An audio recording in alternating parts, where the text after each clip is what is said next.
Hope you're doing amazing. What is up, guys? In this video, we are going to show you how to pay with GCash on Temu. So if you're shopping on Temu and you have GCash and that's where you put your money for your shopping needs, then this video is for you. So for example, let's buy this flashlight over here and let's put add to cart. Now that it's on our cart, what you want to do is, let's do that again. Golden, okay. Do that.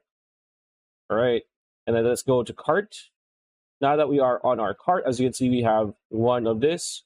And what you want to do next is click on checkout on the bottom right corner of your phone, like this. And okay, continue to checkout because there are ads sometimes. So once you are in your checkout, if you look at the payment methods over here, you can click on GCash.